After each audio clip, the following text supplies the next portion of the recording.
시편 3편 그리고 4편까지 하겠습니다. 시편 3편은 표제가 다윗의 시, 그가 자기 아들 압살롬을 피할 때라고 되어 있죠. 우리가 지금 이 시편 3편을 하면서 압살롬을 그렇게 깊게 다룰 수는 없습니다. 근데 이 사무엘 하 15에서 20장까지 본문을 이렇게 이중 적용을 해 보시면은, 이중 적용이라는 게 무엇인가 하면은 이 구약에 일어난 사건들이 이 대환란 때, 그리고 어 그렇죠, 주로 대환란 때를 말하는데, 그때 이렇게 예언적으로 또 일어나는 것을 말합니다. 유사한 형태로 또 일어나는 것이죠. 예, 노아의 때에 대해서도, 노아의 날들에 대해서도 또 반복된다, 그렇게 얘기를 했었고, 롯의 날들이다, 이런 말들도 있습니다. 결국에 이 구약에서 많은 예표들이 이 대환란 때 이렇게 성취가 되는 것이 있습니다. 그 중에 하나가 이 압살롬입니다. 예, 이 압살롬이라는 이름이 평화의 아버지다, 예, 그런 뜻입니다. 평화의 아버지. 희한하죠. 이거는 교황이 쓰는 명칭인데, 예, 압살롬이 교황처럼 평화의 아버지다, 이렇게 불린 것입니다. 그리고 이 사람은, 예, 이 백성들의 마음을 도둑질 해가지고 이제 쿠데타를 일으켜서, 예, 정통 왕, 하나님이 세우신 기름 부음 받은 왕을 내쫓았죠. 그리고 자기가 왕이 됐습니다. 그러니까 이게 성경적으로 보면은, 예, 이스라엘을 찬탈하는 이 거짓 그리스도 왕, 그러니까 메시아가 예수 그리스도께서 이스라엘 왕으로 오셨잖아요, 초림 때. 근데 예수님께서 다스리는 것을 반대하는 자들이 있었는데, 그 자들이 바리새인들이고, 또 폭력으로 천국을 차지하려는 사람들, 천국이라는 것은 왕국입니다, 차지하려는 사람들이 있었습니다. 그런 바리새인들이 또 이 재림 때 가면 또 있는데, 또 결국에 적그리스도도 그 이 배교한 이스라엘 사람들의 입맛에 맞는 그러한 거짓 왕인 거죠. 그렇기 때문에 에스겔서 21장 25절에 보면 이렇게 나오죠. 불량스럽고 악한 이스라엘의 통치자라, 이렇게 적그리스도를 부르고 있습니다. 예, 예, 압살롬에 대해서는 잊지 말고 넘어가고, 자, 그래서 3장 1절부터 보겠습니다. 주여, 나를 괴롭히는 자들이 어찌 그리 많은지요. 나를 대적하여 일어서는 자들이 많나이다. 많은 자들이 나의 혼을 가리켜 말하기를 그에게는 하나님이 도움이 없다 하나이다. 셀라. 예. 자, 다윗의 일생을 보면은 정말 순환의 연속이었던 것을 알 수가 있습니다. 예. 그러니까 다윗이 정말 하나님 앞에 이 큰 죄를 지었죠. 이 밧세바 때문에. 예. 밧세바 때문에 죄를 짓기도 했고, 또 그럼에도 불구하고, 예, 회개했기 때문에 이 사람은 끝까지 이 구약 시대 기준으로도 자기 의를 지킬 수가 있었습니다. 이 시편에서 보면은 다윗의 그러한 기도들이 많이 나오죠. 자기 죄 때문에 고난받은 일들에 대한 그러한 눈물로의 호소, 회개, 이런 것들이 많이 나옵니다. 그러니까 다윗의 인격 속에 이 대환란 때 자기들 죄 때문에 고난을 받는 이스라엘 백성, 메시아를 십자가에 못 박아서 그 죄 때문에 계속해서 고통을 받는 이스라엘, 그리고 그 고통의 끝에 오는 천년왕국, 이런 진리들이 이 다윗이라는 모델을 통해서 다 이렇게 제시가 되는 것이죠. 자, 그래서 다윗을 대적하는 자들이 정말로 많았고, 또 이 시대 끝에 가면은 또 이스라엘을 대적하는 자들, 이스라엘을 대적하는 자들이 얼마나 많은가. 또 우리가 뉴스나 매스컴을 보면은 다 알 수가 있습니다. 지금 이스라엘과 팔레스타인 사이에 평화 조약이 맺어지지 못하고 계속 끌리고 있는데, 사람들이 이거를 이스라엘 책임으로 몰아가고 있죠. 이스라엘 사람들이 거기에 집들을 지으려고 하면은, 자기들 땅인데 그걸 마음대로 못 짓는 것입니다. 유엔에서 간섭을 하고 거기 지면 안 된다 하고, 또 그 팔레스타인 테러리스트들이 와서 이 테러를 하고, 이렇게 해도 이스라엘이 마음대로 이렇게 반격을 할 수가 없습니다. 예. 그래도 그 사람들은 이 눈에는 눈이요, 이에는 이라, 이 율법 정신이 투철하기 때문에 가만히 당하지는 않습니다. 그러니까 우리가 이 이스라엘을 보면은 참 딱하고 안쓰러우면서도, 그러면서도 저 사람들이 왜 예수 그리스도를 아직도 몰라보고 저렇게 오랫동안 고생하고 시련을 겪으면서도 자기 의를 고집하는가.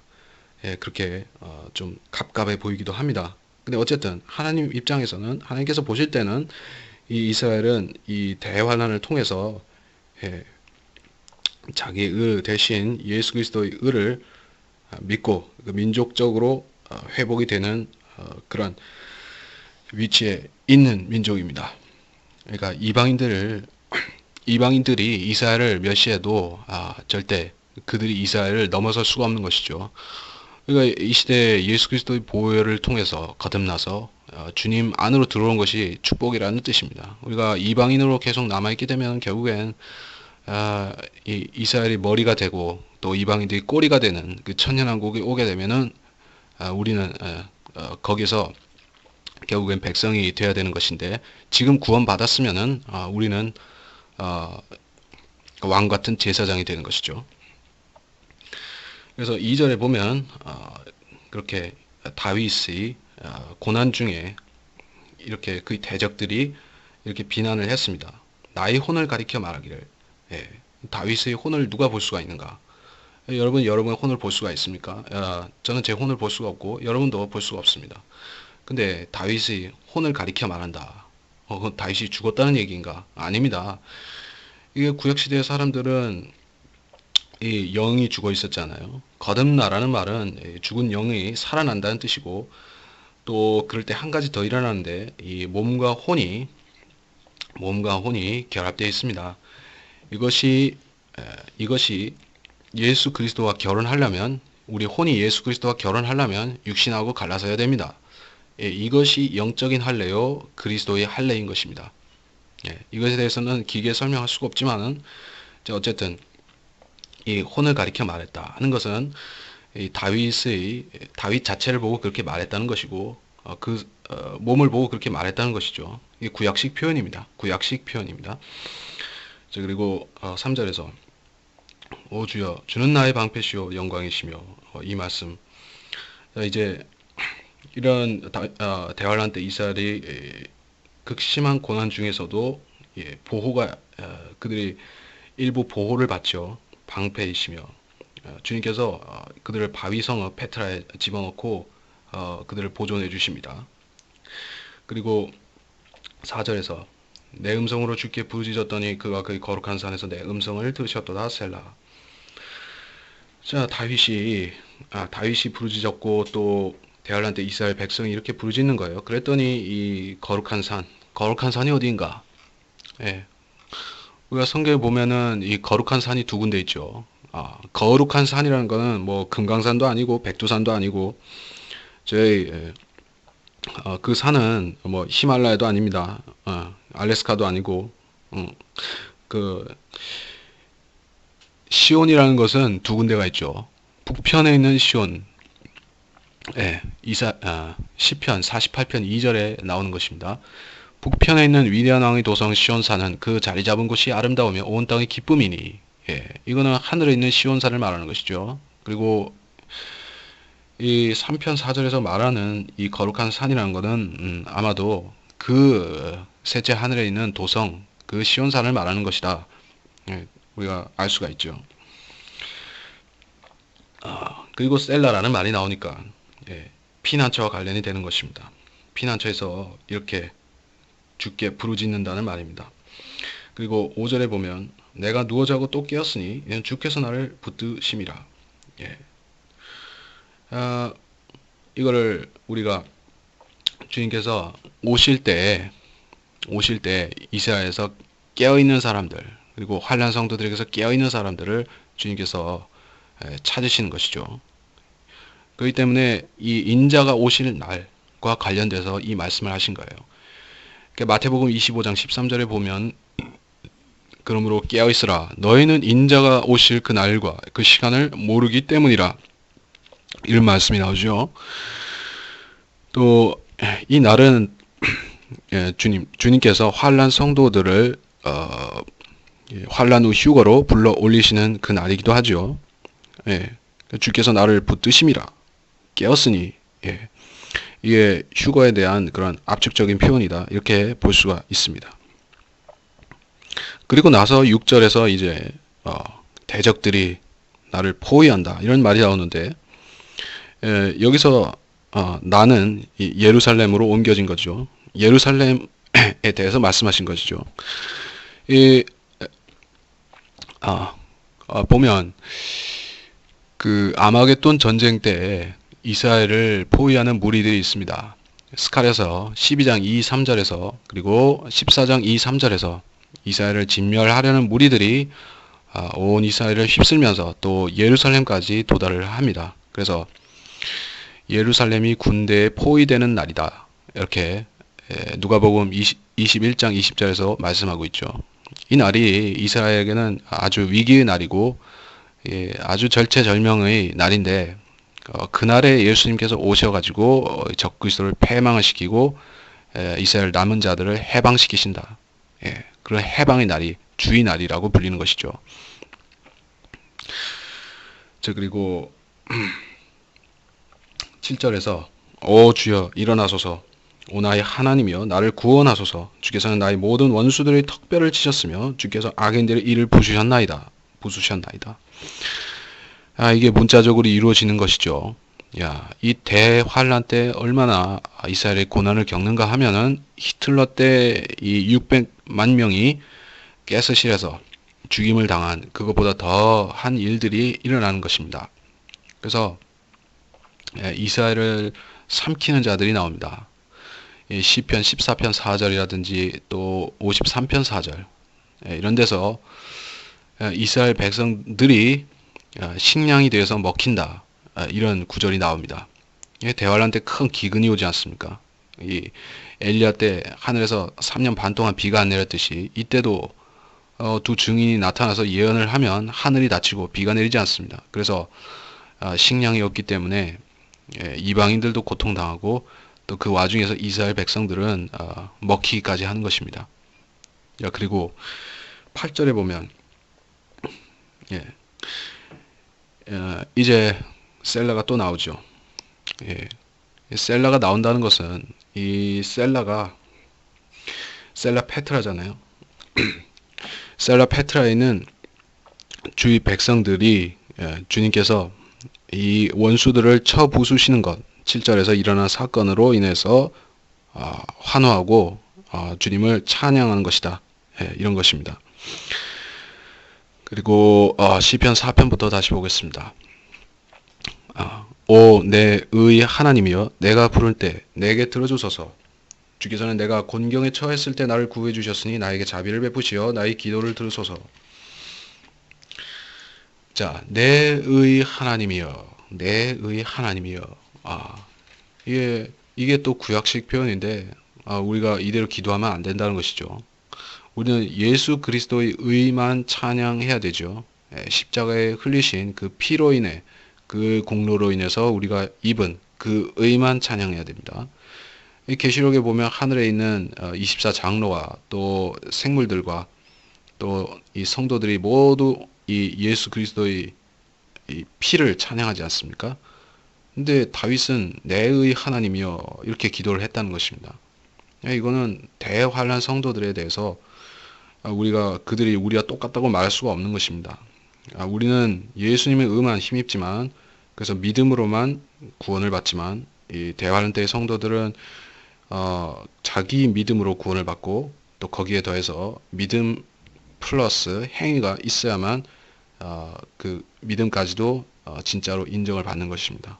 그게 구약과 같은 것이고 그래서 다윗의 기도와 대환란 때 성도들의 기도의 맥이 일치하는 것입니다. 2절에서 오 너희 사람의 아들들아 너희가 언제까지 나의 영광을 수치로 바꾸겠느냐 언제까지 헛된 것을 사랑하고 거짓을 찾아다니겠느냐 셀라. 이 사람의 아들들이 이런 마지막 때의 세대를 말하는 것이죠.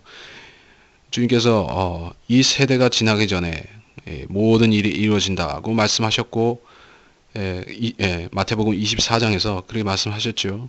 이 세대라는 것이 무엇인지 사람들이 찾아서 고민하고 할 필요가 없습니다. 이미 그 세대가 지나가고 있는 것이죠. 이 세대의 끝에 주님께서 오시는 것이고, 근데 지금 이 세대가 어떤 세대인가? 이스라엘이 회복된 세대이고, 그들이 종교적으로 회개하지, 종교인으로서 회개하지 않은 상태에서 그 팔레스타인 땅에 몸만 들어가 있는 것입니다. 그리고 그렇기 때문에 이들의 영적인 상태가 얼마나 악하겠습니까? 이스라엘 사람들을 말하는 것입니다. 그 사람들은 지금 대단히 영적으로 혼탁하고 악하고 그런 상태에 있지만은 주님께서 그들을 정련시킬 그 대환란을 준비해 놓으시고 또 거기를 통과하면 그들이 정결하게 바뀝니다. 그래서 사람의 아들들이라는 것은 이게 대환란 때 이 짐승의 형상을 섬기는 자들 있지 않습니까? 헛된 것을 그리고 거짓을 이렇게 사랑하고 찾아다니는 자들이죠. 이 짐승의 형상이라는 거는 3년 반만 있다가 없어질 것인데 그거를 이 성소에 세워놓고 경배하는 자들은 참 어리석은 자들인데 이 자들을 말하는 것입니다. 그리고 3절에서 그러나 주께서 자기를 위하여 경건한 자를 따로 세우셨음을 알라. 주께서는 내가 부를 때 들으시리로다. 4절 두려워하고 죄를 짓지 말라. 침상에서 심사숙고하고 잠잠할지어다. 셀라.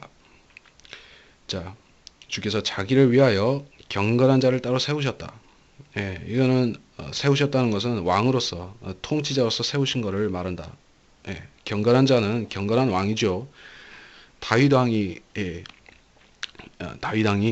앞으로 이스라엘을 영원히 통치한다는 주님의 약속을 받았죠. 그렇기 때문에 다윗 왕이 천년 왕국 때 와서 이스라엘 통치자가 되는 것인데 이거를 신학자들이 대부분 모르고 있습니다. 그래서 사람들이 천년 왕국을 안 믿는 사람들은 다윗 왕이 다시 통치한다는 것도 모르고 예수 그리스도께서 시온의 보좌에 오시는 것도 마찬가지로 모르게 됩니다. 그러면 이스라엘이 없어지고 천년 왕국도 없어지고 다윗도 없어집니다. 이게 얼마나 큰 비극인가? 근데 이렇게 무지한 사람들이 있습니다. 두려워하고 죄를 짓지 말라. 지금도 그리스도인들에게 이렇게 충고할 필요는 없죠.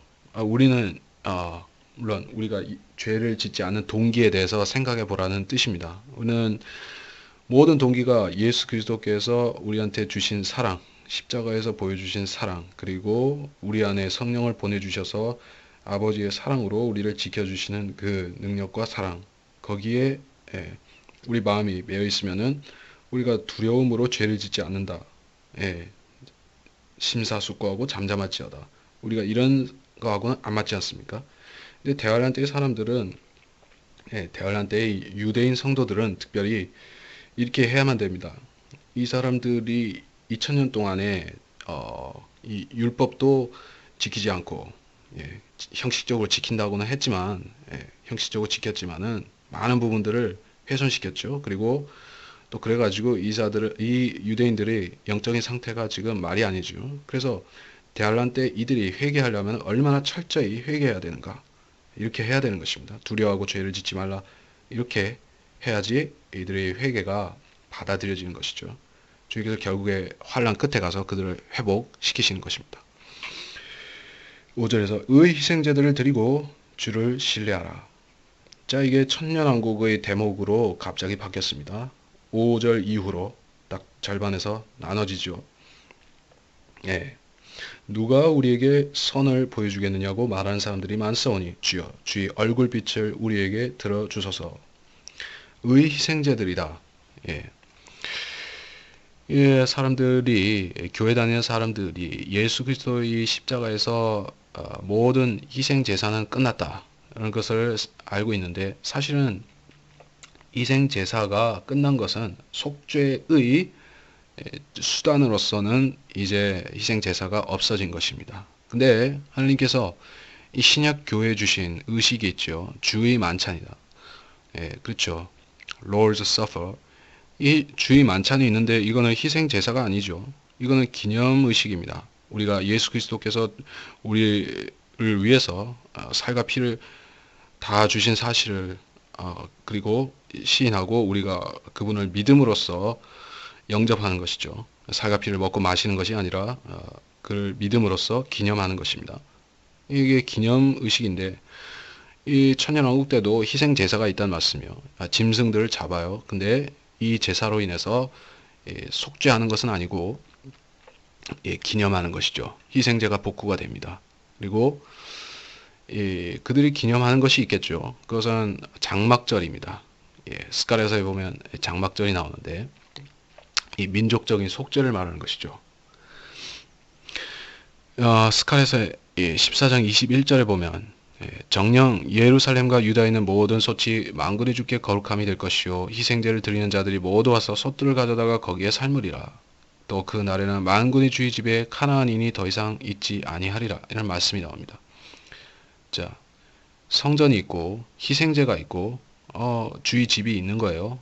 주의 집 성전이 있는 거예요. 이 교회가 아니죠. 그래서 천년왕국 때는 또 희생제가 있는 것입니다. 기념으로서 주님이 재림을 기념하는 그 희생제입니다. 6절에서 누가 우리에게 선을 보여주겠느냐? 누가 우리에게 선을 보여주겠느냐? 대환란 때 이 사람들이 너무나 이 극심한 고난과 고통에 기진한 나머지 이 아무리 좋은 약속들을 이 왕국 복음이라는 것은 천년 왕국에 대해서 이렇게 선포하는 것이요. 왕국의 법들을 선포하고 거기에는 축복도 같이 있습니다. 이 천년 왕국 때 이 자연계가 회복되고 또 의왕이 통치하시고 화평으로 통치하시고 이런 복음인데 이 극심한 고난이 그때 오기 때문에 수많은 사람들이 그 약속을 신뢰하지 못하고 넘어질 것입니다.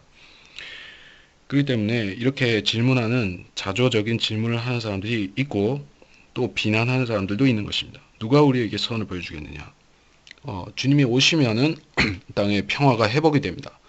근데 주님이 오시기 전에 인류 평화를 이루려고 하는 그런 유엔 사람들, 거짓된 종교를 믿는 사람들, 통일교 같은 사람들은 이렇게 누가 우리에게 선을 보여주겠느냐 자주 묻겠지만 그 사람들은 깨달을 수가 없습니다.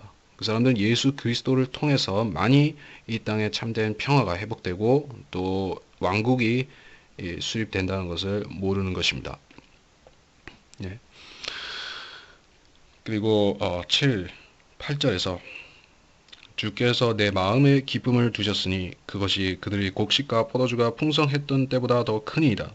내가 평안 가운데 눕기도 하고 자기도 하리니 이는 주여 주만이 나를 안전한 가운데 거하게 하심이니이다. 자, 천년왕국 때 이런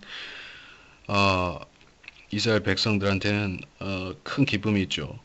민족적으로 회복이 되고 또 통치하게 되죠. 그리고 그들이 과거에 누렸던 솔로몬 시대에 누렸던 그 영화와 화평과 그러한 부귀와 영화 그것을 넘어서는 큰 영화를 누리게 되는 것이죠. 그렇기 때문에 내 마음에 기쁨을 두셨으니 곡식과 포도주가 풍성했던 때보다 더 크니이다. 역사상 유례 없는 큰 평화를 그들이 누리게 되는 것입니다. 이런 천년왕국 예언은 전부 다 이스라엘의 회복 그리고 번영 이런 구절들은 일일이 다 살펴보고 공부를 해보고 그 다음에 이걸 보면은 우리가 자연히 알게 됩니다. 이 구절이 그런 연관 구절이라는 것을 깨닫게 되는 것입니다. 내가 평안 가운데 눕기도 하고 자기도 하리니 이는 이렇게 이 말씀은 이것도 물론 이게 천년왕국에 대한 말씀이죠. 이들이 에스겔서 38장 11절에 보면 이 천년왕국 때 이스라엘 백성은 성벽이 없고 빗장이나 문도 없고 모두가 평안하고 안전하게 산다 이렇게 말씀하고 있죠. 지금은 그렇게 살 수가 없죠. 우리 조상 때도 이 한반도 항상 전쟁이 있었고 이런 시절이 없었습니다. 그래서 이스라엘도 또한 마찬가지입니다.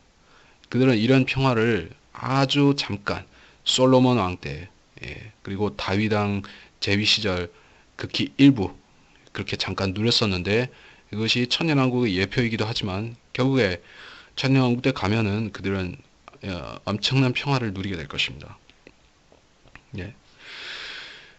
이렇게 우리가 3장 4장을 더 살펴봤는데, 여기 보면은 대환란에 대한 계시가 나오고, 또 천년왕국에 대한 계시가 나오고, 또 이스라엘 남은 자들에 대한 계시가 나옵니다. 우리가 이것들을 시간이 있으면은 모두 다 세세하게 살펴봐야 되는데, 일단 핵심만 살펴봤습니다. 그러면 다음 시간에 다시 이어가겠습니다.